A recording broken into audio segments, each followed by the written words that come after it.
À la demande de Michel, nouvelle dédicace pour la ZE. Et vous chantez avec moi, sinon je m'énerve. Ça m'énerve.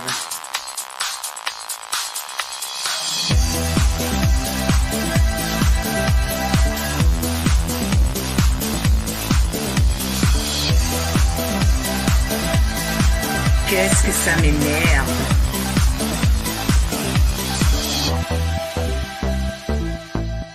Je descends voir mon courrier, si les factures sont arrivées. Y a une convoque de la ZE, j'ai les larmes qui me montent aux yeux. Ça m'énerve. Oui, ça m'énerve. L'éducatrice me fait la leçon, je suis pas un parent, je suis un con. Elle sait tout gérer mieux que moi, mais des enfants, elle en a pas. Tous ces faux sauveurs inquiets seulement pendant qu'ils bossent. Ils vont t'aider à t'en sortir en te privant de voir tes gosses. Tout leur discours moisi, dopé à l'hypocrisie. Leur sourire diabolique annonce la fin de ta famille. Bâtard! Ça m'énerve.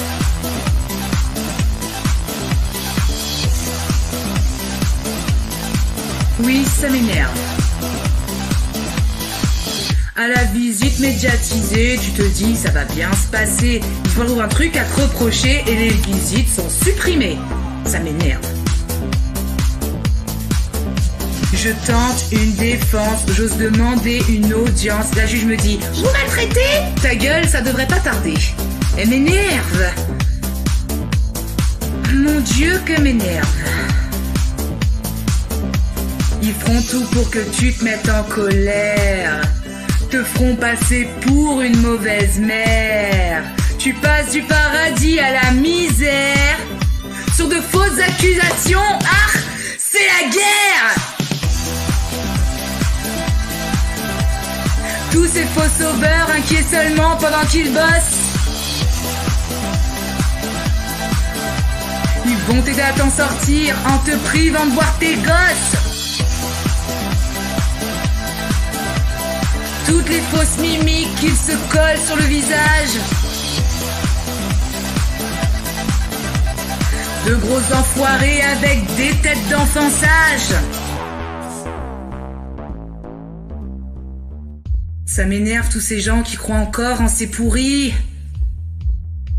Ils nous détruisent la vie. Et puis, celle de tes enfants aussi. Tous ces faux sauveurs inquiets seulement pendant qu'ils bossent. Ils vont t'aider à t'en sortir, mais en te privant de voir tes gosses. Tous leurs beaux conseils volés à François Dolto. Mais t'es éducateur, t'as pas une licence de psycho. Ça m'énerve. Eh bien, bonjour Hakim. Il y avait Almaric avec nous, mais Almaric a un problème de connexion, mais il va revenir. Hakim, es-tu là? Ton micro. Ton micro est coupé, Hakim.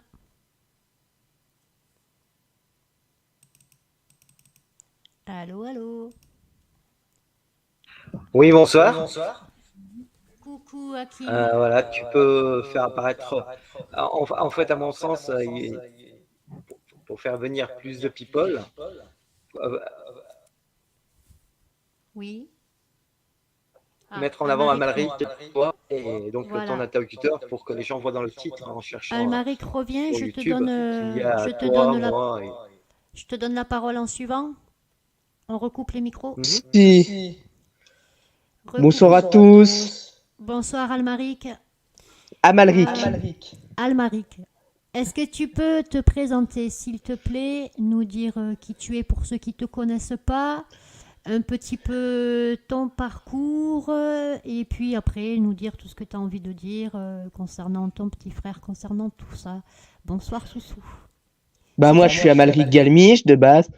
Pour ceux qui me connaissent pas, je suis un ancien enfant de l'ASE. En vrai, j'ai été dans 2 foyers. Le premier foyer, 3 semaines. Le deuxième, presque 2 ans. J'ai été viré de mes 2 foyers parce que je faisais beaucoup. Je faisais conneries sur conneries. Je pétais les plombs. Après, j'ai été lanceur d'alerte à la fin de mon placement. J'ai commencé à m'engager. J'allais à des manifs. Ça, après, j'ai eu en août 2022, pardon. J'ai eu de graves incidents avec ma belle-mère. J'ai été en psychiatrie. J'ai été en garde à vue, tout ça. Donc là, je réhabite sur Nancy. J'ai habité dans le Loiret pendant presque 3 ans. Et voilà. Je te remercie. Est-ce que tu peux nous parler de ton combat par rapport au fait que tu es lanceur d'alerte, etc. Bah, mon combat, c'est les placements abusifs. Vu que c'est ce qui arrive beaucoup, c'est un scandale national, voire même peut-être international, vu que j'entends, il y en a en Belgique qui parlent qu'il y a des placements abusifs. Bon, moi, je me concentre plus sur la France, vu que je suis français, que je connais mieux la France que d'autres pays. Mais ce qui se passe, c'est que l'ASE, c'est en vrai, là, il y a un trafic d'enfants et un économie pour eux et de l'économie. Vu qu'un enfant placé en foyer à l'aide sociale à l'enfance, ça rapporte 7 500 € pour un enfant dit normal dans les caisses du département, d'un département. Une somme qui peut monter jusqu'à 25 000 € par mois pour un enfant en situation de handicap, autiste ou tout ça. Donc c'est pour ça qu'ils essayent de les prendre jeunes et de les faire déclarer handicapés, de les mettre dans des ITEP, IME, tout ça. Moi j'étais en ITEP par exemple. Et puis, comment dire, les éducateurs là-dedans, ils touchent des primes quand ils placent des enfants. Donc, les placements deviennent abusifs. Les éducateurs mentent aux juges pour maintenir les placements ou pour mettre des placements. Et puis, on galère. Il y a beaucoup de scandales aussi des placements au secret. Alors là, on ne sait même plus où est l'enfant. Et ils font tout pour que l'enfant le voit de moins en moins ses parents. Aux assises de la protection de l'enfance de 2021, la juge Bégon a reconnu elle-même que le but d'un placement n'était pas une protection ou un retour en famille, que c'était voilà, des placements abusifs. D'accord, je te remercie, Almaric. Est-ce que tu peux me parler un peu de toi, de ton parcours à l'ASE? Est-ce que tu as vécu des maltraitances? Est-ce que tu as été Oui, j'ai médicamenté? Tout ce vécu. genre de choses. Bah, je suis arrivé en foyer en août 2014, j'avais 11 ans, j'étais encore en ITEP, je venais d'arriver en ITEP. Alors là-dessus, bah, j'étais arrivé, j'ai pété un gros câble vu que on m'a pas écouté, je voulais pas aller en foyer, mais on m'a quand même mis en foyer vu que je sortais tout juste de l'internat, j'ai souffert de l'internat et on m'a mis en foyer, donc j'ai été en foyer. Après, je me faisais taper dessus par les éducs, il y avait les plus grands des fois qui nous tapaient dessus, vu que les éducs, les jeunes, ils en ont à peu près rien à foutre. Des petits, soit ils les tapent quand ils pètent les plombs, quand ils font des conneries. Des plus grands, quand ils tabassent les plus petits, peuvent violer les plus petits. Les éducs, ils en ont rien à foutre. Clairement. Après, j'ai été viré vu que je leur faisais conneries sur conneries, péter des câbles, ils appelaient de SAMU. J'ai été dans un deuxième foyer. Et puis là, bah, pareil. Par contre, ils ont fait un peu plus de résistance. Ils m'ont gardé 2 ans. Presque 2 ans. Et puis à la fin, ils en ont eu ras-le-bol. Ils ont tenté d'enlever les hébergements chez mon père. Ça n'a pas suffi. Puis 3 mois, 6 mois, pardon, après avoir enlevé les hébergements chez mon père, 3 mois après, ils ont remis les hébergements. Puis 6 mois après, bah, ils m'ont rendu, quoi. Vu qu'ils en avaient clairement ras-le-bol. D'accord, merci. Et est-ce que tu peux nous parler sur les grandes lignes du combat de ton papa et du placement de ton petit frère, s'il te plaît? Mon petit frère, j'ai un petit frère et une petite sœur. Mon petit frère, lui, mon premier petit frère, il a été placé en même temps que moi. Il a été, pour pas dire de bêtises, 6 ans en foyer. Au début, il était sage. On lui disait, sois sage, tu rentreras. Puis mon petit frère, bon, on le soupçonne, et je sais pas, il n'a pas encore été diagnostiqué, mais on le soupçonne qu'il soit autiste Asperger.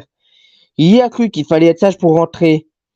Pourtant, je lui ai dit le contraire et je lui ai montré qu'avec moi, ça a marché de ça en faisant n'importe quoi.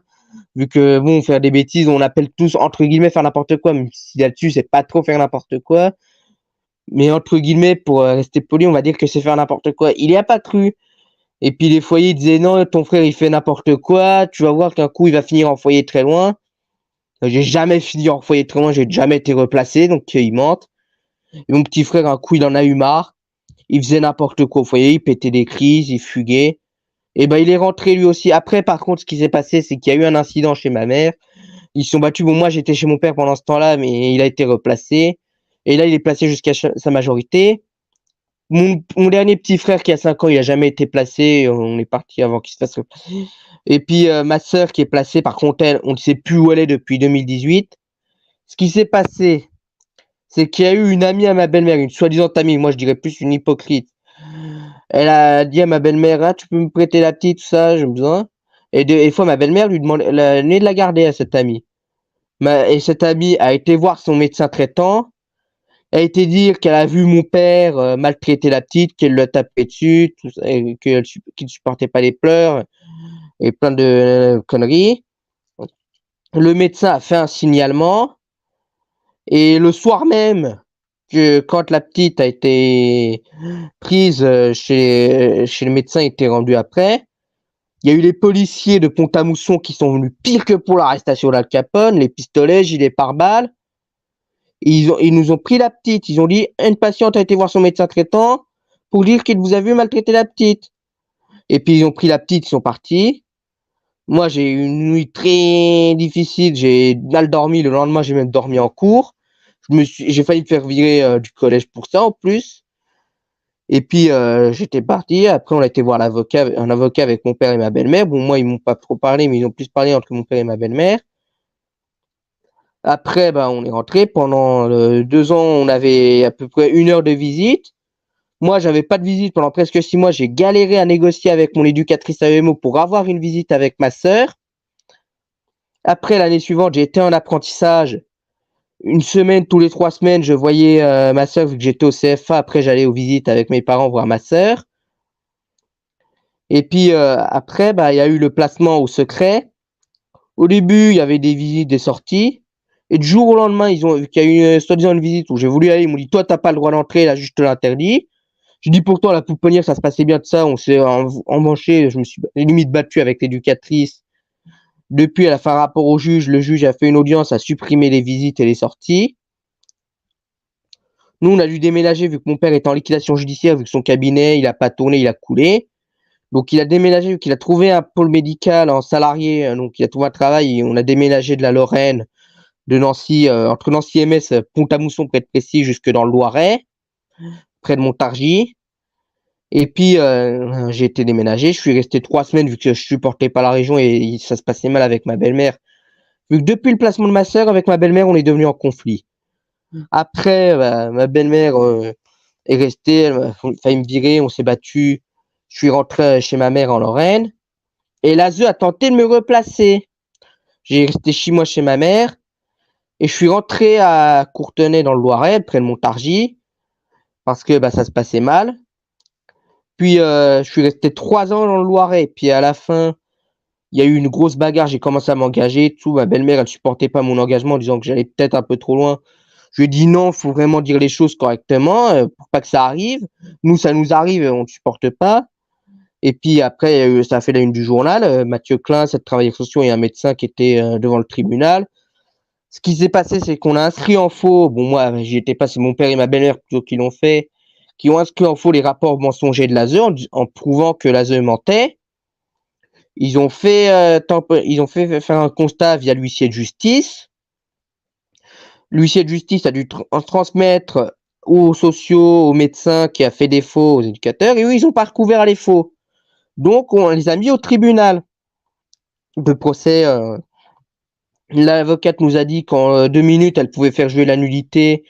Donc, on refait le dossier pour réattaquer après. Bon, je sais plus où ça en est maintenant. Mais de mon côté, moi, il y a eu de graves incidents avec ma belle-mère en août 2022. J'ai été en garde à vue. Après, j'ai été en psychiatrie. Après, j'ai été hébergé par une amie. J'ai failli être à la rue. Cette amie, pour les révisions professionnelles, elle pouvait plus me garder. Donc, j'étais à 2 doigts d'être à la rue. J'ai fait une tentative de suicide aux médicaments. Donc, j'ai été en nouveau en psychiatrie pendant 5 semaines. Après, je suis rentré à Nancy chez ma mère. Bon, ça n'a pas fait plaisir à mon père que je sois rentré chez ma mère à Nancy. Depuis le divorce, mon père est pas très chaud pour que j'aille chez ma mère. Ça, je sais pas pourquoi, mais bon. Voilà, ça, c'est leurs histoires. Et puis, depuis, j'ai une obligation de soins. J'ai repris des médicaments, j'ai grossi. Et voilà. Je te remercie, Almaric, pour ce témoignage. Je voudrais préciser quand même, pour ceux qui ne connaissent pas ton histoire et ton papa, que ton papa est médecin. Et Oui, que, les médecins. on a placé les enfants d'un médecin. Parce que, en fait, beaucoup de gens disent ça n'arrive que aux gens qui sont démunis ou aux gens qui font un peu n'importe quoi, etc. Eh bien non, ça arrive à tous. C'est faux. Voilà. Donc, même au docteur. Nadine Plestan, qui était fleuriste, qui a travaillé dans les agences immobilières, s'est fait placer ses filles. Mon père qui est médecin. Je crois, je ne sais pas, mais j'ai jamais entendu parler. Je crois qu'il y a eu des enfants d'ingénieurs aussi qui se sont fait placer leurs enfants. Oui, et puis il y a même eu un gendarme et un député qui ont leurs enfants placés encore à l'heure actuelle, hein, et qui se battent aujourd'hui pour les C'est récupérer. lequel de député, si c'est pas indiscret, ou son camp politique? Je te donnerai en privé si ça ne te dérange pas parce qu'il ne veut pas D'accord. trop en parler.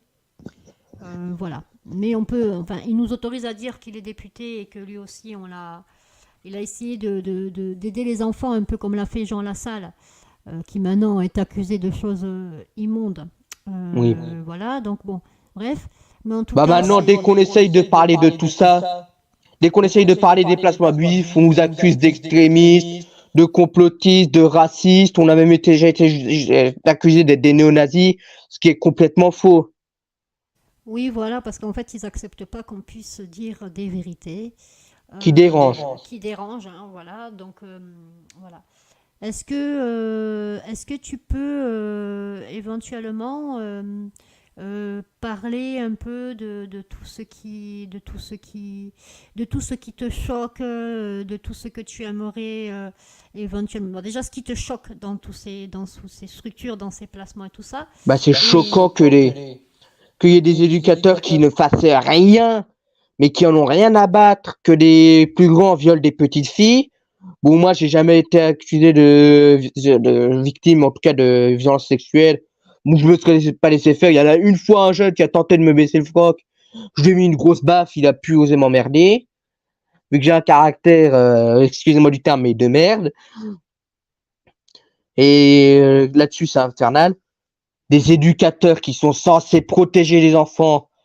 Il y en a, ils sont fils d'alcooliques ou tout ça. On leur prend pas leurs gamins en disant ah ça va les traumatiser tout ça.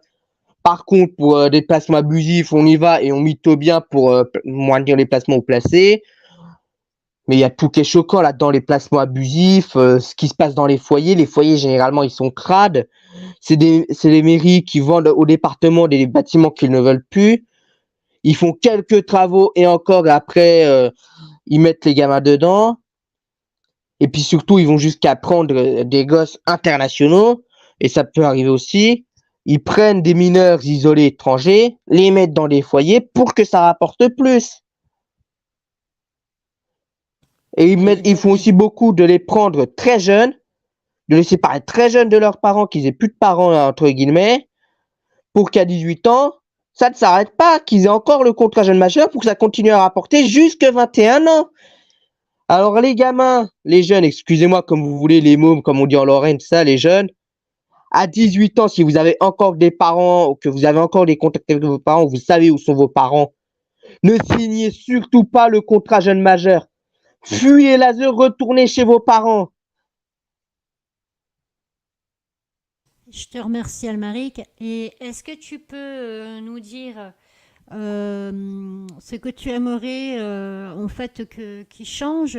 Qu'est-ce que tu aimerais comment tu vois les choses? Qu'est-ce que tu aimerais faire comme mouvement ou qu'est-ce que tu pourrais dire pour que ça change éventuellement? Moi, bon, suite à mes emmerdes que j'ai eues avec la justice, tout ça, je me mets un peu en retrait de la vie politique, si on peut appeler ça une vie un peu politique ou tout ça, mais ce que j'aimerais, mes idées que ça change, déjà les gros foyers où il y a 50, 100, 200 jeunes, on les ferme illico, qu'on remette des foyers, et encore c'est pour des extrêmes urgences, maximum 30 jeunes, qui ont à peu près la même tranche d'âge, des éducateurs diplômés, qu'on arrête de leur donner des primes quand ils placent, que ça rapporte, qu'on ait de quoi nourrir les jeunes, de les habiller, de les occuper, ok, mais qu'on contrôle aussi les comptes régulièrement, qu'on sache ce qu'il faut, qu'on arrête les détournements d'argent, de voyages en Corse, de restaurants, d'outils de sport comme on a vu dans zone interdite. Les traitements là qu'on leur donne, Risperdal, Tertian, c'est que s'il y a besoin, il faut qu'il y ait vraiment un médecin et pas un corrompu qui les donne. Et encore, vu que il faut qu'il y ait un psychiatre et que ce soit qu'un psychiatre, un pédopsychiatre qui les donne et qu'il évite l'eau forte et qu'il fasse vraiment son métier. S'il fait n'importe quoi, là, qu'on le radie de l'ordre des médecins, clairement. Et puis qu'on prenne les gamins où le placement est vraiment nécessaire, quoi, et qu'on favorise les oncles, les tantes, les grands-parents, pour s'il y a vraiment besoin d'un placement, quoi. On rappelle quand même que la politique actuelle, sans donner de nom, a quand même rédigé des lois en ce sens et qu'au jour d'aujourd'hui, elles ne sont toujours pas appliquées. Oui, bah faut faire appliquer ces lois-là, quoi. Voilà, donc nous, le but aussi, c'est de pouvoir faire appliquer les lois, que quand il n'y a pas de maltraitance ou d'inceste parental reconnu au niveau pénal, je dis bien au niveau Bah, pénal, que la justice civile et l'ASE, en fait, arrêtent de prendre des enfants à tout va et de priver des enfants à tout va sur des queues nennis, notamment sur les visites médiatisées, parce qu'il faut savoir que un enfant, quand il est placé, il ne voit plus son parent autrement qu'en visite médiatisée. ça dépend, des fois c'est rarissime. Il y a des hébergements ou des sorties libres. Mon petit frère, il a encore il a encore des sorties libres avec ma mère. Et quand j'étais en foyer, j'avais des hébergements. Voilà, après ça dépend comme tu dis, mais on voit de plus en plus, en tout cas dès le placement de l'enfant, des visites médiatisées qui sont mises en place, alors qu'à la base, les visites médiatisées sont faites pour les parents, notamment ceux qui sortent de prison, dans la remise du lien et du contact avec l'enfant, Oui. et non pas pour les parents qui sont victimes, malheureusement pour eux et pour beaucoup d'entre nous, de placements qu'on appelle abusifs. Pourquoi on les appelle abusifs? Parce qu'il y a des abus de pouvoir de l'ASE. Voilà, parce qu'il y a des abus de pouvoir de l'ASE et des magistrats qui suivent tout ce que demande l'ASE. L'ASE dit placement, le magistrat dit placement, sans écouter les parents, sans regarder les preuves, sans écouter les enfants non plus d'ailleurs, qui sont en âge de parler. Et d'ailleurs, je tiens à préciser, les magistrats, j'en ai eu la dernière de juge que j'ai eue. Ils font n'importe quoi, ils confondent le civil et le pénal. Ils veulent mettre les jeunes en psychiatrie, les adolescents rebelles contre l'ASE en psychiatrie. Ils ont voulu me faire moi, ils voulaient me mettre en psychiatrie sans avis médical. Après, j'ai vu, il est passé dans un reportage pour l'ASE, elle a osé protéger un pédophile déjà condamné pour pédophilie. Par contre, de dire en disant il est trop tard pour placer, et de pas protéger les enfants. Donc les magistrats, ils font vraiment n'importe quoi là-dessus. Je te remercie, Almaric. Je vais donner à présent la parole. Je reviens vers toi après, Almaric. La parole à Hakim qui vient de nous rejoindre. Effectivement. Hakim, ton micro. Bonsoir, Hakim. Bonsoir à tous. Hakim, pour ceux qui ne te connaissent pas, est-ce que tu peux te présenter en 2 mots et dire qui tu es, raconter un petit peu ton histoire, un peu le même principe que pour Almaric, s'il te plaît. Voilà, tout simplement, on me connaît beaucoup plus sous le pseudonyme Criminolix, donc du nom de la chaîne YouTube qui est la mienne, où je dénonce justement les séquestrations illégales d'enfants qualifiés de placement judiciaire, puisque l'article 375 qui est utilisé pour, entre guillemets, placer des enfants est transgressé, puisqu'en premier lieu, celui-ci précise bien que la juge ou le juge des enfants qui procède à un placement d'enfants doit recueillir l'adhésion des parents, ce qui n'est jamais le cas. En second lieu, l'enfant doit être proposé à l'un ou l'autre des parents, car si l'un des parents est défaillant, l'autre ne l'est pas pour autant. En troisième lieu, l'enfant doit être proposé à des tiers de confiance, c'est-à-dire oncles, tantes, grands-parents, cousins, cousines, voire même amis de la famille. Ce qui n'est jamais le cas, puisqu'on saute toutes ces cases, toutes ces choses au préalable, et qu'on place d'emblée les enfants on séquestre les enfants d'emblée dans des foyers d'accueil, familles d'accueil. Sur ce, en dénonçant ça, j'ai pu mettre quelques vidéos où l'on voit des enfants arrachés régulièrement.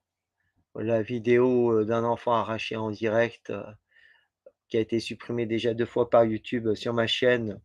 Bon, maintenant, elle est à seulement un peu plus de 70 000 vues, alors qu'elle les avait largement dépassées il y a belle lurette, puisque j'ai dû la poster pour une 3e fois. Moi, mon cheval d'action, on va dire, c'est de solliciter les célébrités que j'ai mis sur une liste de célébrités que j'ai rencontrées au cours d'événements. Comme dernièrement, je m'étais déplacé le 12 juillet pour l'anniversaire des 25 ans de la Coupe du Monde 98 au complexe de Zidane à Aix-en-Provence, qui m'a permis d'en rencontrer quelques-uns. Mais les gens sont frileux à s'impliquer pour sauver des enfants. Alors que justement, l'enfant est l'être le plus faible, je dis bien le plus faible. On a créé un hashtag MeToo pour les femmes et moi j'ai pensé à créer un hashtag MeToo anti-pédos. Donc je dénonce les pédos. Comme l'a dit Marie Grimaud, l'avocate qui parlait de cela, puisque ces enfants n'ont jamais de droit, mais surtout sont, lorsqu'ils sont séquestrés, sujets à une exploitation financière. Comme l'a dit Amalric, c'est à minima 7 500 € par mois, voire plus, pour le placement basique, parce que ça évolue selon les départements. En second lieu, lorsqu'enfant est déclaré MDPH, c'est-à-dire handicapé, des fois dès l'âge de 3-4 ans, là, ils peuvent débloquer jusqu'à 22 500 à 25 000 € mensuels. Mais lorsqu'il est placé en TGD, c'est bien plus conséquent, comme l'avait relevé un autre lanceur d'alerte, Adama Traoré, dans sa chaîne La Révolution est en marche. Il avait repéré que c'était plus de 40 000 € mensuels qui étaient débloqués par enfant. Et pour mettre un terme à cela, mon idée, sur laquelle je marque au bout, qui me vaut pas mal de problèmes dans ma vie quotidienne, c'est de procéder à un audit externe de l'aide sociale en France, ce depuis sa création, suite à la suppression de la DAS en 83, qui a été voulu par Mitterrand, qui voulait décentraliser la DAS et a donné la responsabilité aux départements via les conseils départementaux ou via les métropoles.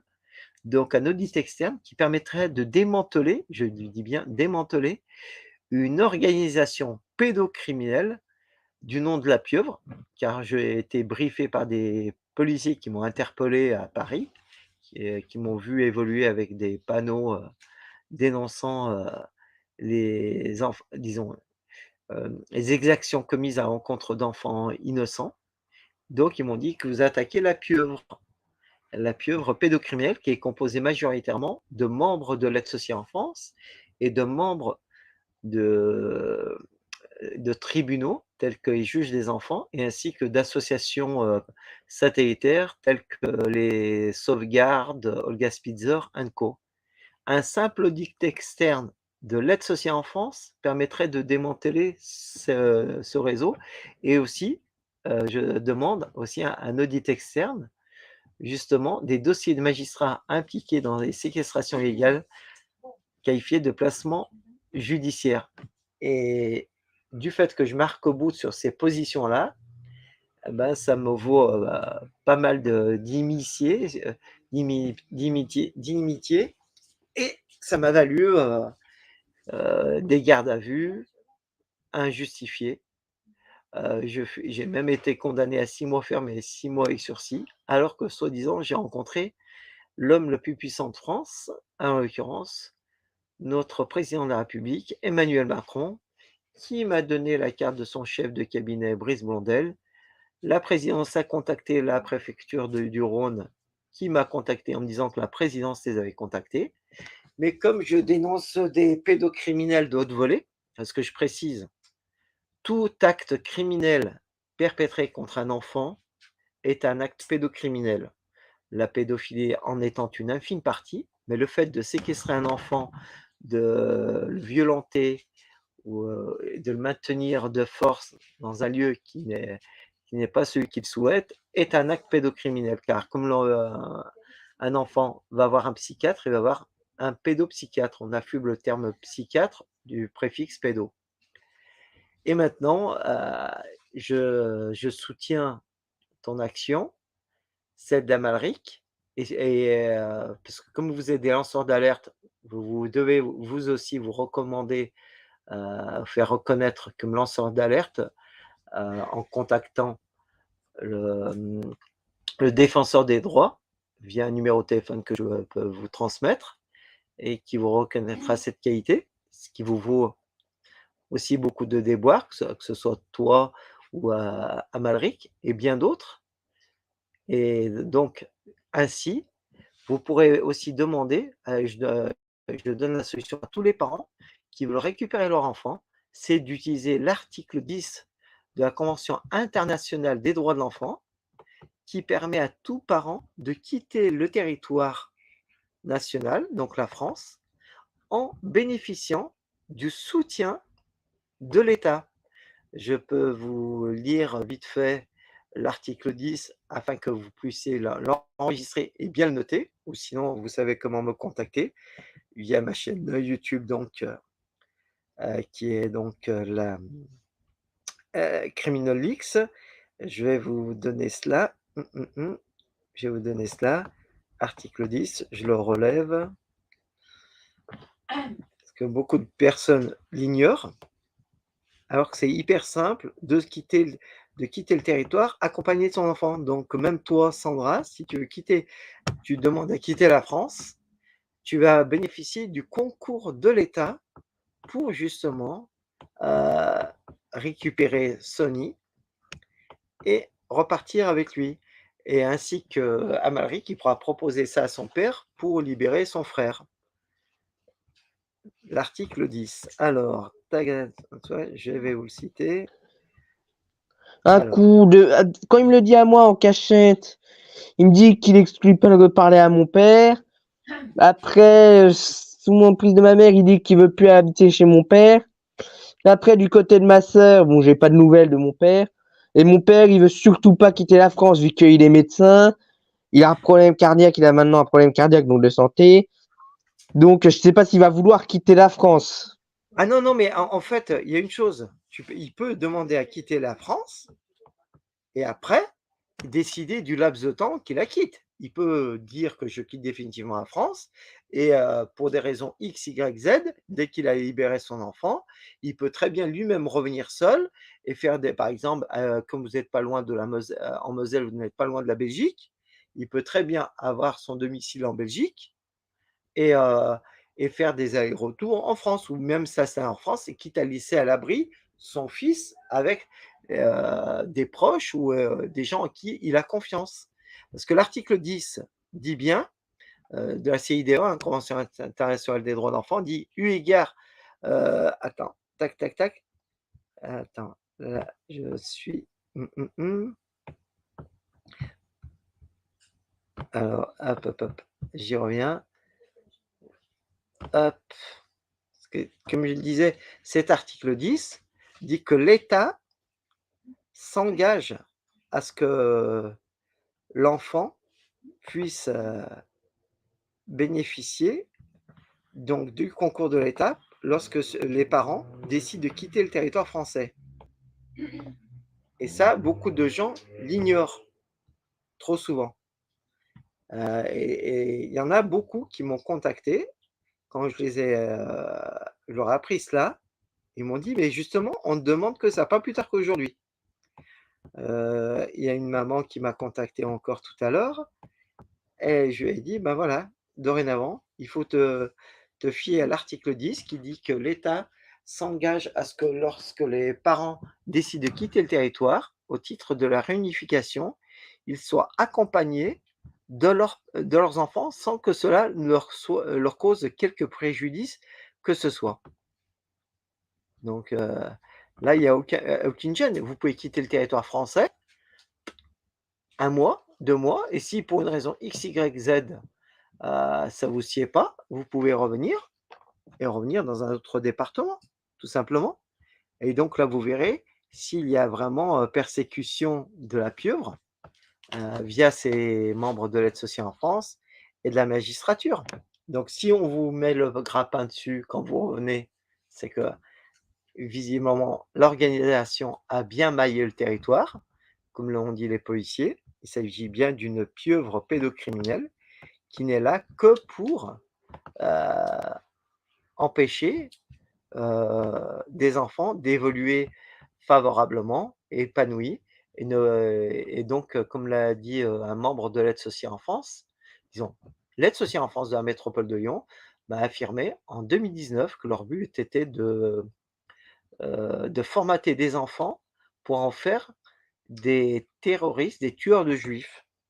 Donc, et ça a été confirmé par leurs exactions qui se confirment. Moi, j'ai eu moult retours et ça se confirme. Donc, n'eût été l'exploitation financière et le fait de formater des enfants pour en faire des futurs délinquants ou terroristes, là, comme moi, ils m'ont affirmé des tueurs de juifs ou des terroristes tels les Mohamed Merah, frère Kouachi et Nemouche, qui sont issus de l'aide sociale en France.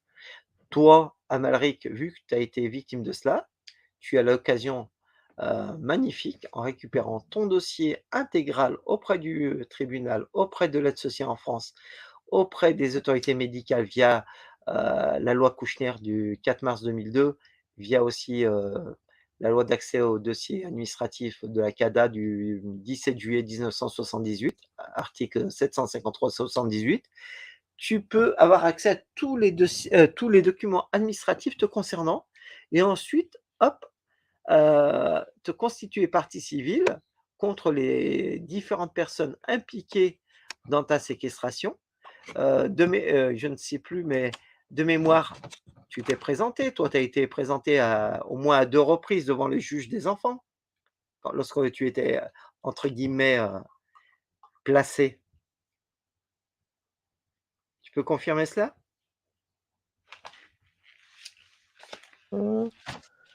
3 fois en civil, 1 fois en pénal. Une fois au civil. Mais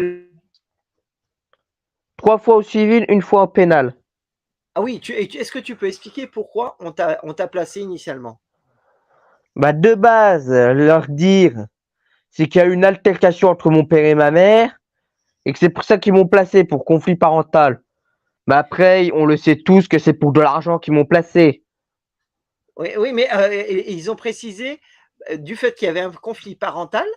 Alors, bon, très bien, c'était un conflit parental. Toi, tu n'as pas pris de coup ni de ta mère, ni de ton père.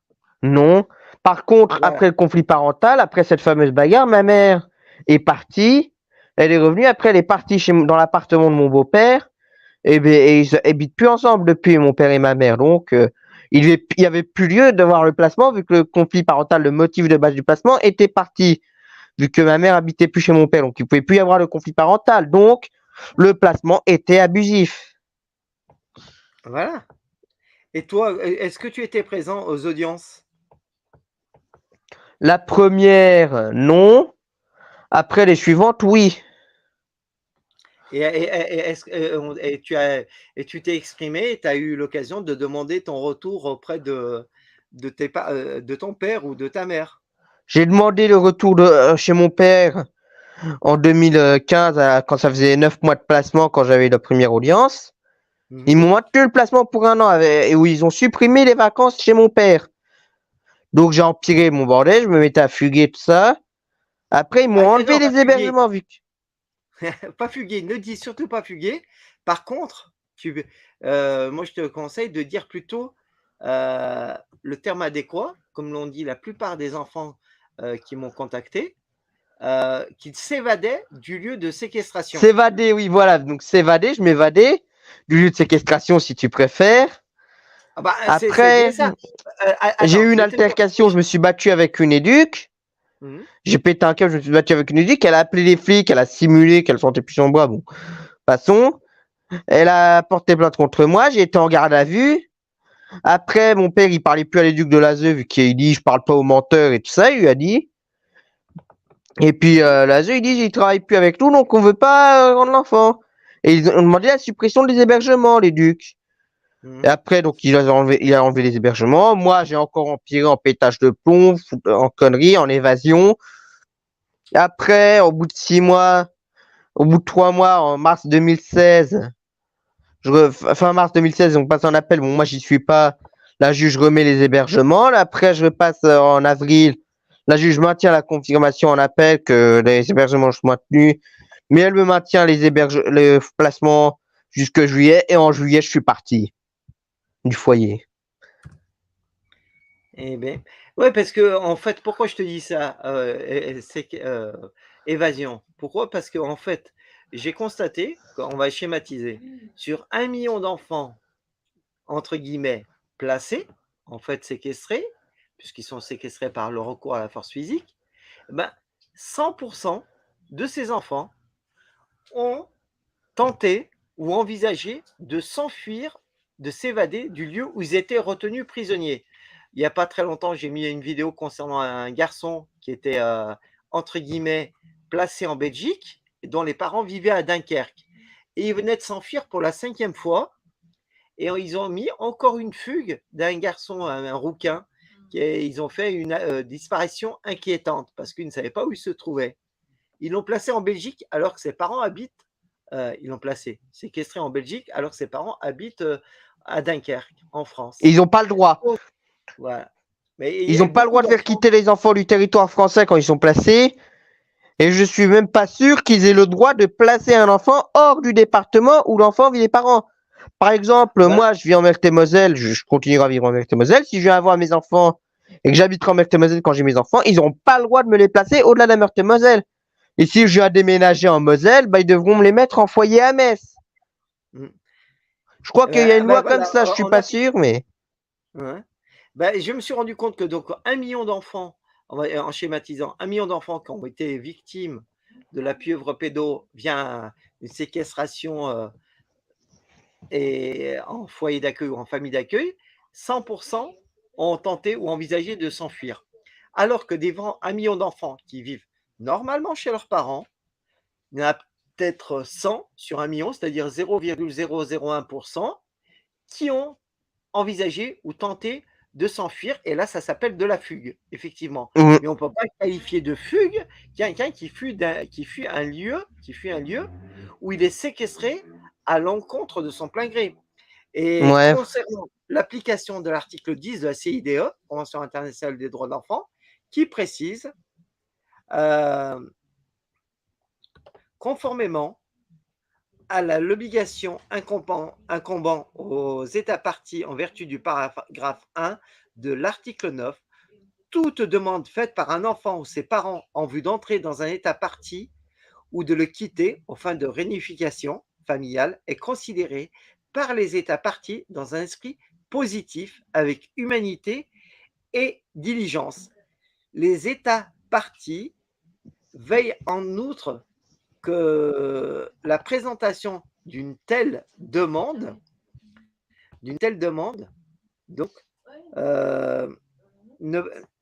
demande n'entraîne pas de conséquences fâcheuses pour les auteurs de la demande et les membres de leur famille. Tu vois? Donc là, c'est bien Mhm. précis. Donc là, on est fixé. Parce que les États membres ou parties, ce sont ceux qui ont ratifié donc l'accord de la CIDE, Convention internationale des droits de l'enfant. Donc, si c'est tous les parents sont enclins à faire cette demande, ils ont juste à contacter le préfet, délégué qui représente donc l'État, dire bon voilà, j'ai décidé de quitter le territoire, je quitte la France, comme l'État s'est engagé par rapport à la CIDE à ce que les parents soient accompagnés de leurs enfants, eh ben, hop, vous me devez assistance et ils doivent prendre contact avec le juge des enfants et avec le conseil départemental ou métropole pour prendre la tangente et quitter le territoire. Parce que, par exemple, quand je repense à Océane, la petite que j'avais réussi à libérer, eh ben elle m'a expliqué qu'il y avait le petit Enzo qui était lui aussi placé depuis 1 an dans le même foyer. Eh ben, comme ils ont fait des bêtises, ils ont entrepris de détruire le foyer pour leur faire perdre de l'argent. Eh ben, la juge a dit, eh ben, vu la vidéo qui circulait sur ma chaîne, que vu cette vidéo qui jetait le discrédit sur le travail de l'aide sociale en France, eh ben, qu'il valait mieux ordonner une main levée du placement, qu'elle venait de renouveler 1 mois et demi auparavant pour 2 ans, hein, puisque la petite Océane avait 15 ans et quelques. Eh ben, elle a dit bon, ben, on ordonne la main levée du placement et l'arrêt de la médicamentation, puisque Océane était droguée au Risperdal, Tertian et autres psychotropes, Et elle se plaignait de ça et à l'époque, quand elle m'avait contacté, elle venait de s'enfuir pour la 5e fois en quelques mois du foyer où elle était séquestrée. Donc et comme elle menaçait elle avait fait une vidéo où elle précisait bien qu'elle voulait se suicider parce qu'elle avait marre d'être shootée, d'être droguée et d'être privée de sa famille. Donc la juge a été contrainte d'ordonner la mainlevée du placement et l'arrêt évidemment de la médicamentation.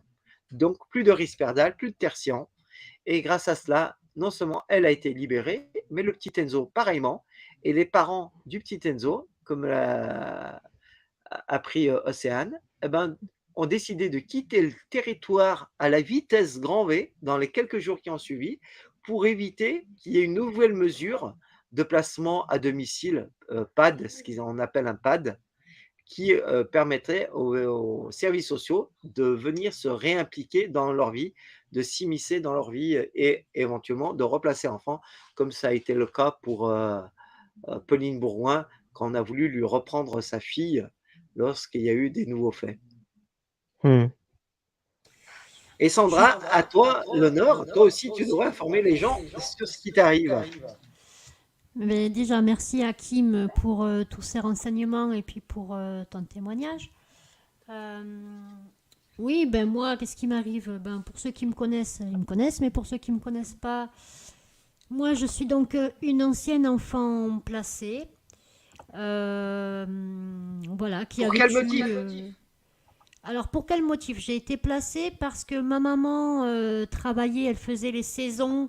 Elle était malade, mais elle venait de divorcer d'un homme violent. Elle faisait les saisons. Je précise quand même que quand on a été placé, mon père, ça faisait déjà 5 ans qu'il n'était plus là. Voilà. Donc elle faisait les saisons et puis un jour, ben, elle a eu un mois un peu plus difficile que les autres. Donc elle a été voir l'assistance sociale pour pouvoir nous nourrir en fin de mois. Et c'est comme ça qu'on s'est retrouvés placés. Voilà. Donc en fait, les éducateurs, ils ont débarqué à la maison. Je m'en souviens comme si c'était hier, j'ai encore les images. Ils sont arrivés, c'était un grand moustachu qu'on appelait le Gaulois au foyer, parce qu'il avait une grande moustache de Gaulois. Et il est arrivé, il est venu nous chercher avec un camion, il y avait d'autres enfants dans le camion. Et moi, je ne voulais pas partir, donc il m'a pris sous son bras, il m'a pris de force. Bon bref, ça a été un mauvais souvenir. Voilà, donc on a été placés, mes sœurs et moi, parce que ma mère avait des difficultés, soi-disant, pour nous nourrir. Ce qui veut dire aujourd'hui que... Financière. Voilà, l'aide financière, ce qui veut dire aujourd'hui que si vous allez demander une aide... Aujourd'hui déjà, et depuis, ça fait quand même plus de... j'ai 41 ans, donc si vous comptez, ça fait plus de 35 ans maintenant. Les faits, hein, donc, voilà, de mon placement.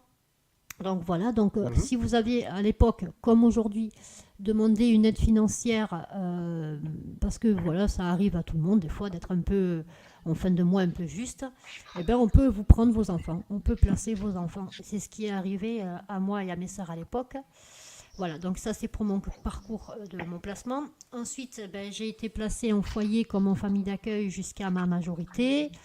Dans ces structures, j'y ai connu la violence, les viols, les maltraitances, la déscolarisation, la drogue. Alors moi, je ne me droguais pas, mais j'ai vu beaucoup d'autres enfants se droguer. Moi, ils me droguaient au niveau des psychotropes, puisqu'ils me mettaient ils me mettaient ce qu'on appelait à l'époque des gélules. Vous savez comment ça s'appelle ça? C'est des trucs... Bon bref, il me droguait dans le chocolat au lait pour pas que je fasse de crise parce que je pleurais beaucoup et je réclamais ma maman. Voilà. L'éducateur social, après, donc à ma majorité, j'ai connu la rue puisque moi j'ai refusé ce qu'à l'époque ils appelaient pas le contrat jeune majeur qu'ils ont repris aujourd'hui comme contrat jeune majeur. À l'époque, ça s'appelait le contrat de confiance. Donc moi, j'ai refusé le contrat de confiance. Hakim, ton appareil n'est pas connecté. Le contrat de confiance. Donc comme je l'ai refusé, eh bien, j'ai été mise à la rue. Donc pendant quelques années, j'ai vécu à la rue jusqu'à ce que j'apprenne à vivre en société, à travailler, à avoir mon propre appartement, etc., etc. Quelques années plus tard, donc, j'ai rencontré le père à mon fils. Je suis devenue maman. J'ai été victime de violences et de viols conjugales. Et voilà. Et c'est le père à mon fils qui, pendant que j'étais à l'hôpital, a fait des signalements et a demandé le placement de notre enfant, alors qu'aujourd'hui j'ai les preuves de ce que je dis et qu'il continue de dire que c'est de ma faute à moi s'il a été placé. Quand j'ai été accusée de soustraction de mineurs internationale, le papa de Sony commençait à s'en prendre à Sony et m'avait violentée pour la énième fois. Et c'est pour ça que je suis partie de la maison. Parce que il me violentait et puis il avait soulevé Sony, il avait collé contre le mur et j'ai eu la peur de ma vie qu'il fasse du mal à mon enfant. Donc je suis partie avec mon enfant. Les services sociaux, bien sûr, s'en sont mêlés. L'éducateur social qui m'a violée quand j'étais enfant est le même éducateur qui a demandé le placement de mon fils et qui m'a accusé de soustraction de mineurs. Voilà. Donc ensuite, j'ai fui la maison, je suis partie en Espagne me réfugier avec mon fils à l'abri chez des amis là-bas. Quand les services sociaux m'ont retrouvé, ils m'ont accusé donc de soustraction de mineurs internationale. Donc j'ai été jugée pour ça 2 fois, donc par la cour pénale et par la cour d'appel pénale. Toutes les deux cours ont reconnu qu'il n'y avait pas de soustraction de mineurs et qu'il n'y avait pas d'ordonnance de placement ni de légalité au placement de mon enfant. D'où le fait qu'aujourd'hui il est reconnu le placement abusif de mon fils depuis 2019 et fin 2020. L'ASE, bien sûr, pas content que j'ai été innocentée, et puisque les cours ont quand même précisé que ni l'ASE ni le département n'étaient en droit de me prendre et de me réclamer mon enfant, à partir de là, ils auraient dû me rendre mon enfant. Donc après la deuxième cour d'appel qui a confirmé qu'ils n'étaient pas en droit de me prendre mon enfant, pour ne pas me rendre Sony, ils se sont arrangés avec le papa pour aller au juge aux affaires familiales d'un appel qu'il avait fait donc en 2016, donc Sony n'était pas encore placé à ce moment-là, en 2016, pour faire appel de cette décision. Ils ont fait appel donc d'un truc en 2016, donc 4 ans plus tard, et ils m'ont enlevé mon autorité parentale en passant par l'appel du juge aux affaires familiales, en m'accusant de ne m'être jamais occupée de ma grossesse, de ne m'être jamais occupée de ma santé ni de celle de mon fils. Et ironie du sort, pendant ma grossesse, c'est la PMI de Tarbes donc, qui s'est occupée de moi et de mon suivi. Donc je peux prouver que effectivement, me suis toujours occupée de ma grossesse puisqu'ils étaient là, déjà et d'un. Et de deux, tous les docteurs ont témoigné, pédiatres, etc., que je me suis toujours occupée de la santé de mon fils. Donc voilà, ils m'ont volé mon autorité parentale. Ils m'ont volé mon enfant, ils m'ont volé mon autorité parentale. Ils nous ont volé notre vie. Et donc depuis que je suis devenue alerteuse, donc depuis 2018 maintenant, aujourd'hui 2023, eh bien ils me font la misère. Donc ils s'amusent à dire que je suis violente, que je revendique, que je suis insultante, que je suis la pire des femmes. Et voilà, parce que j'enregistre aussi toutes les visites médiatisées, puisque je n'ai droit qu'à 1 heure par mois. Et puis après, ils coupent les visites ou ils coupent le lien parce que je suis malade. Et après, ils vont dire que c'est de ma faute si je ne vois pas mon fils et s'il y a des ruptures de lien. Quand ils me remettent les ruptures quand ils me remettent les liens, ils appellent ça des liens. Moi, 1 heure par mois, j'estime pas avoir un lien avec son enfant. Hein.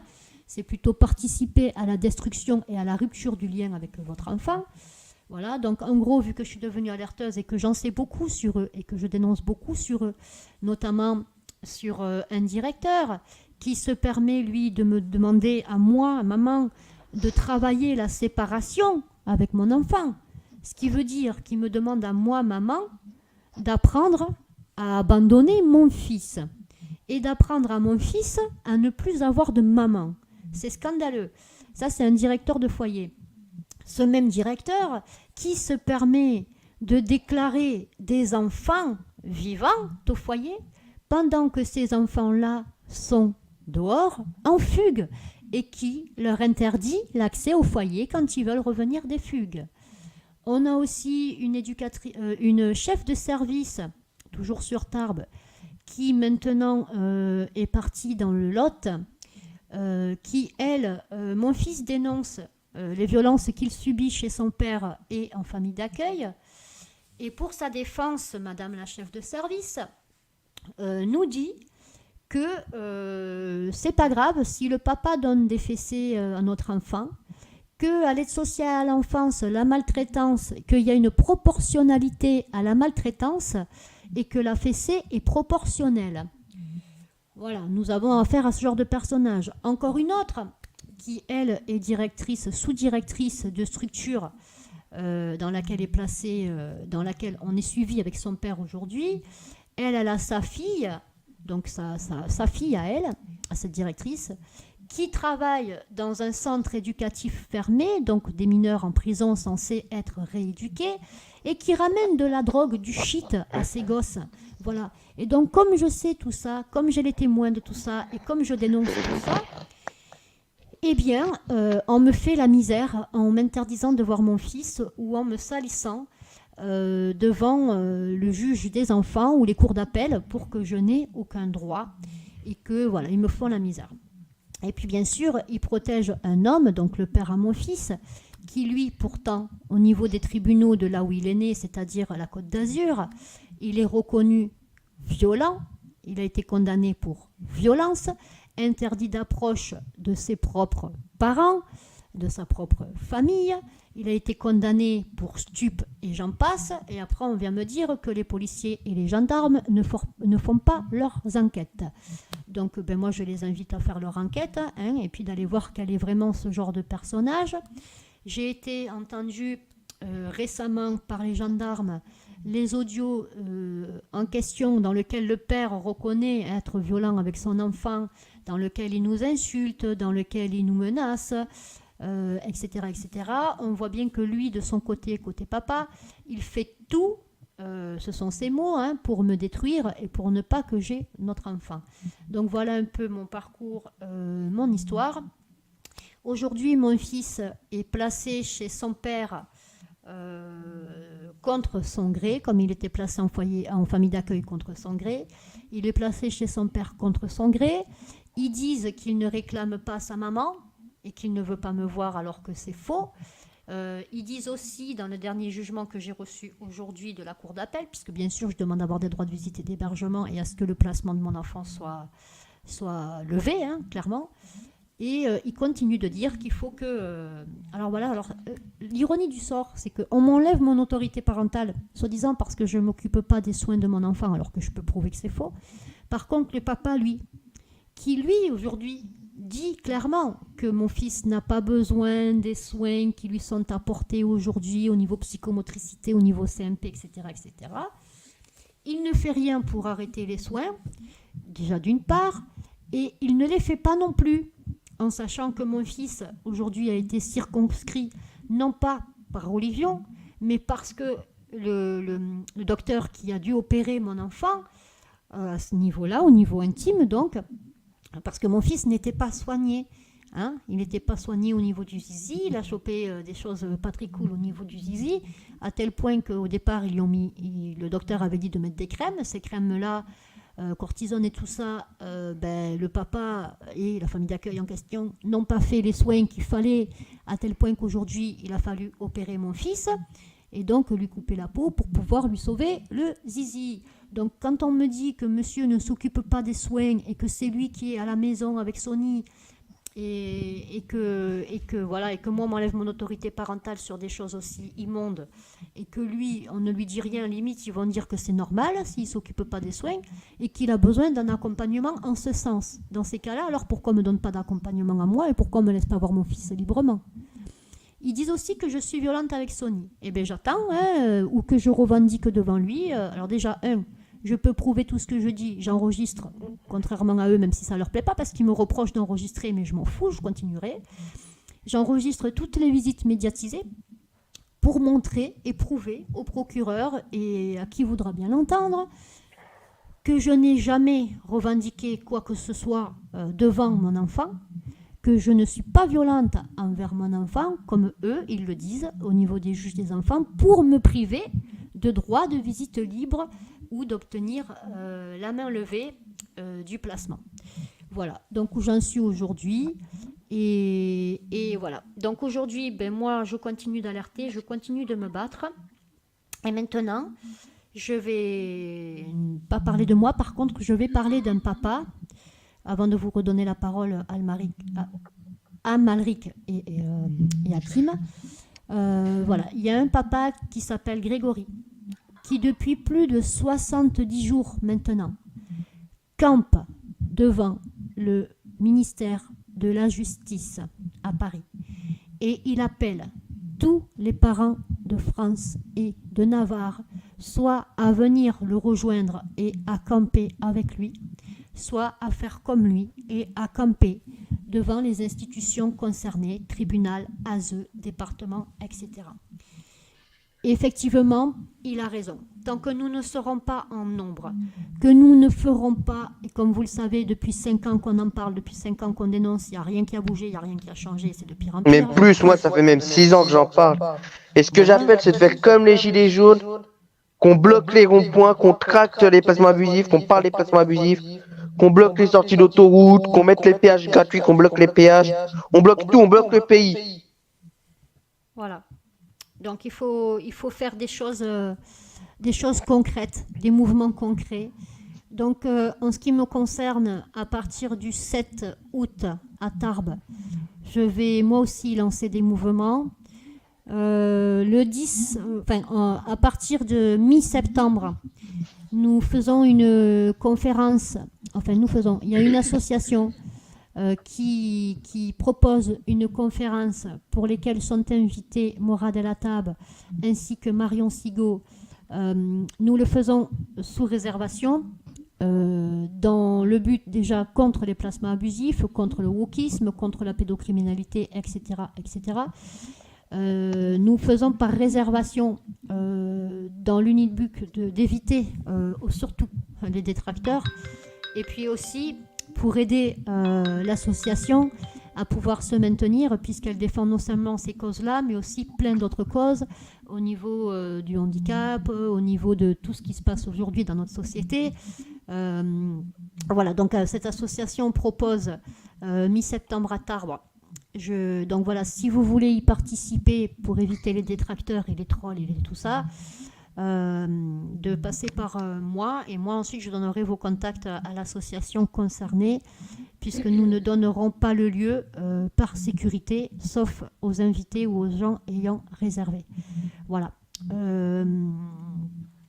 Puisque je précise quand même que lors de la dernière conférence de Caribou du côté de Dijon, ça s'est très mal passé et qu'il y a des personnes qui sont venues s'en prendre à des mamans et frapper sur Caribou.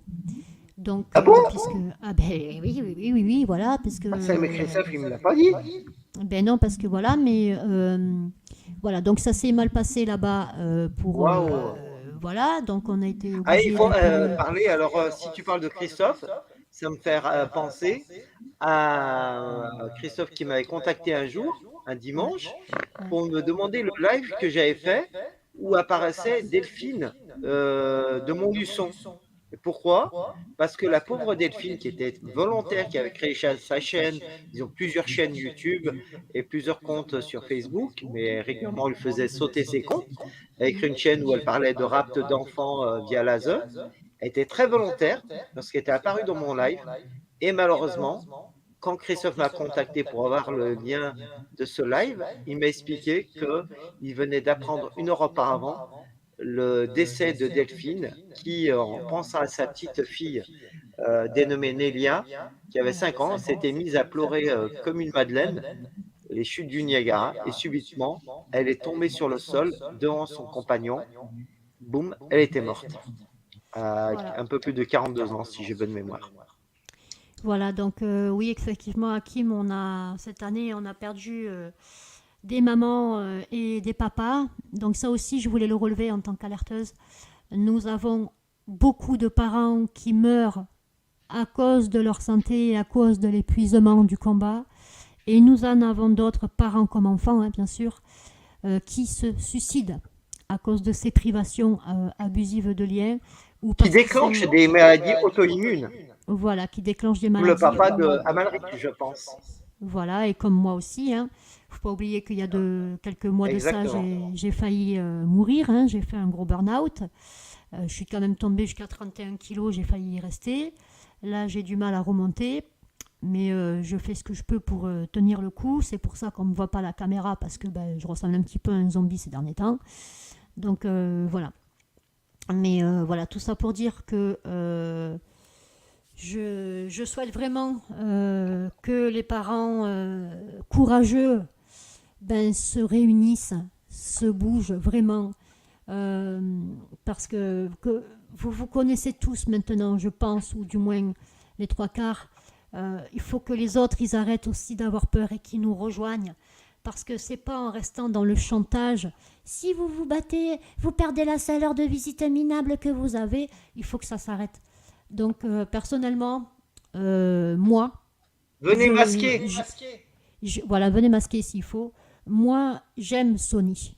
Et vous savez combien je l'aime et combien je me bats pour lui. Et aujourd'hui, j'ai pris une décision très difficile parce qu'elle est en train de me tuer. Donc, je n'irai plus voir Sony dans leur structure. Maintenant, si je veux voir mon fils, quitte à être hors la loi, comme ils disent, eh bien, j'irai voir mon fils chez son père ou à l'école ou n'importe où qu'il faut. Voilà. Mais je n'irai plus dans leur structure et je ne leur laisserai sûrement plus l'occasion de venir me salir. Et tu peux expliquer à combien de par mois. kilomètres se trouve la structure de chez toi? Alors, la structure se trouve à 40 km de chez moi, hein, là où je suis Ouais. censée voir mon fils. En Et- sachant que j'ai du mal à me déplacer, hein, et que c'est Voilà. compliqué. Voilà. Et que, voilà, mais ceci dit, je ne suis pas la seule à qui ils font ça, hein. Il y a des parents qui habitent à l'autre bout de la France, donc ils éloignent les enfants. Par exemple, je vais donner des exemples. Il y a un parent qui est sur Narbonne, il vit à Narbonne, et puis on va placer son enfant à Marseille. Et on va lui dire, vous venez voir votre enfant une fois, 1 heure par mois, ou 2 fois par mois. Ce qui veut dire que le parent, il est obligé financièrement, s'il n'est pas véhiculé ou véhiculé, de payer l'essence, de payer le train, de payer les nuits d'hôtel, de dormir dans la voiture, etc. Sans compter les frais d'avocat et j'en passe les meilleurs. Donc on nous financièrement, On cherche à nous foutre dans la merde. voilà, on nous met dans la merde financièrement, on nous ruine, quitte à ce qu'on perde nos maisons, à ce qu'on perde tout. Là, comme avec Michel Perron, il s'est fait. Voilà, Michel Perron, tiens, parlons-en de Michel. Michel Perron, pour ceux qui Voilà, le connaissent, parlons-en.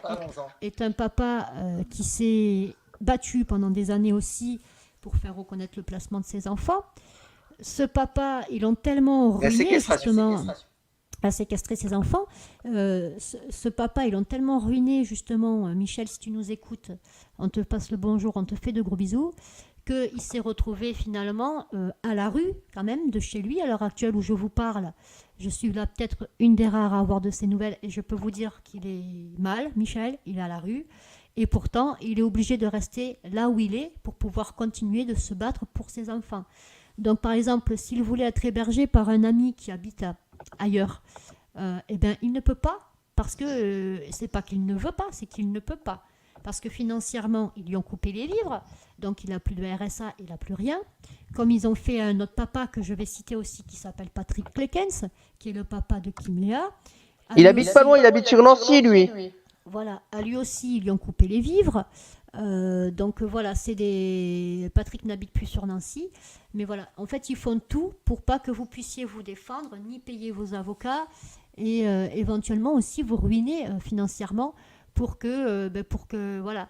Il n'y a pas si longtemps que ça, moi j'ai fait un appel aux cagnottes parce que j'ai des avocats, j'ai trouvé 2 avocats qui sont prêts à reprendre mes affaires, une dans les affaires familiales et l'autre au niveau pénal, puisque moi je souhaite les attaquer. Il m'a demandé des sommes, vous imaginez bien, monumentales que je n'ai pas. Je ne vais pas vous mentir, il n'y a que 3 personnes et des amis proches ou des résistants, je les appelle comme ça, mes résistants, qui m'ont aidé. Et malgré leur aide ou leur soutien, eh bien, je n'ai pas suffisamment pour payer les sommes qu'on me demande. Donc voilà, donc c'est un gouffre financier pour tout. Et voilà. Donc ça fait quand même plus d'1 heure qu'on parle. Je vais vous laisser le mot de la fin. Almaric, est-ce que tu veux dire quelque chose pour le mot de la fin, s'il te plaît? J'ai rien à rajouter. T'as rien à rajouter?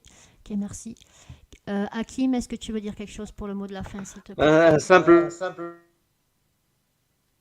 Simplement qui campe devant la place Vendôme, fédérez-vous et surtout utilisez l'article 10 de la CIDE pour vous soustraire définitivement à l'emprise de ces pédos membres de la pieuvre que sont beaucoup de membres de l'aide sociale en France et surtout des magistrats, en l'occurrence des juges des enfants. Donc, unissez-vous, battez-vous en apparaissant masqué si vous avez peur des représailles, parce que beaucoup de parents, là je vais parler de notre ami et frère de combat qui malheureusement a été obligé, contraint de quitter le territoire français. Si tu vois à qui je pense, Sandra? Oui, oui. Ne donne pas les noms, s'il te plaît, mais oui. Voilà. Qui a été obligé de quitter le territoire français et qui avait réalisé que le jour où il avait voulu organiser une manifestation devant BFM en juin 2021, de mémoire, ça devait être le 26 juin 2021, il s'était rendu compte que sur les quelques centaines de familles qu'il avait contactées, avec qui il était en contact, lorsqu'il avait annoncé 3 mois à l'avance ce rassemblement, cette manifestation devant BFM, où il avait invité ses familles à s'inscrire, toutes les familles victimes à s'inscrire, et ben seulement 7 familles étaient inscrites. Et ce jour-là, il m'a dit, Hakim, j'ai compris, en fait, ces familles ont peur de manifester parce qu'elles ont peur d'être privées du peu de droits dont elles bénéficient, c'est-à-dire une visite mensuelle ou une visite bimensuelle, c'est-à-dire une visite tous les 2 mois qui était seulement d'1 heure. Et donc, c'est là que j'ai eu, on va dire, l'idée d'inviter les gens à se déplacer en étant masqués et en expliquant devant les caméras, de dire qu'on apparaît masqué parce qu'on a peur des représailles des membres de la pieuvre qui appartiennent à l'aide sociale en France ou à la magistrature qui nous reprochent d'apparaître sur les réseaux sociaux. Alors que maintenant, ils peuvent bénéficier de la loi Sapin numéro 2, lanceur d'alerte, ou de la loi Wasserman, qui est la loi européenne qui défend les intérêts des droits les intérêts et droits des lanceurs d'alerte. Donc, n'ayez plus peur, apparaissez avec un masque et si vous subissez des représailles, revendiquez votre qualité de lanceur d'alerte en appelant le 09 69 39 00 00. Donc, auprès du défenseur des droits, présentez-vous comme lanceur d'alerte en disant que vous diffusez sur les réseaux sociaux ou vous apparaissez sur les réseaux sociaux et que du fait de cela, vos enfants en pâtissent et surtout, demandez à quitter le territoire français, quitter la France, en invoquant le fameux article 10 que j'ai cité auparavant. Pour plus de précision, vous pouvez donc contacter Sandra ou me contacter via ma chaîne CriminalLeaks ou bien via le mail que tu peux faire apparaître criminalleaks@outlook.fr ou le téléphone, vous pouvez me laisser un message au 06 03 94 76 41. Et quant au zozo qui est apparu tout à l'heure dans les commentaires, ne vous faites pas de bile, c'est quelqu'un qui a décidé de déstabiliser ce qu'on met en place, c'est-à-dire des actions pour libérer les enfants. Ce zozo appartient à on va dire une petite équipe qui a voulu dénigrer un autre frère d'armes, à savoir Gérard Fauré, que je ne lâcherai pas, et l'autre personne dont j'ai fait part, qui se trouve actuellement à l'étranger, qui a été obligé de quitter le territoire français et que j'espère bien voir revenir bientôt. Voilà. Je Donc te le mot de la remercie. fin, il est pour toi, Sandra. Mais écoutez les garçons, déjà avant tout, merci d'avoir été là, d'avoir pris la parole, de témoigner. et d'expliquer aussi ce qui se passe. Je voudrais remercier tous les parents courageux et les soutiens qui se battent avec nous au quotidien et qui continuent de se battre. Ne lâchez rien surtout. Je voudrais aussi remercier mes amis, mon amoureux, qui sont là et qui me soutiennent aussi, pour ma part personnelle, dans ce combat. Et je voudrais remercier aussi tous les lanceurs d'alerte, parce que sans vous, cette société, elle est perdue, que ce soit pour les placements d'enfants contre la pédocriminalité ou pour toutes les causes que vous défendez. Merci à vous et surtout ne lâchez rien, continuez. Et puis pour le mot de la fin, avant de mettre donc la dernière musique, avant de quitter le live, c'est une parole que j'ai pour mon fils. Sonny, maman t'aime très fort, elle ne lâchera rien, elle ne t'abandonnera jamais. Et je demande justice pour Sonny, justice pour tous les enfants placés abusivement et justice pour tous les enfants victimes de pédocriminalité. Merci à tous.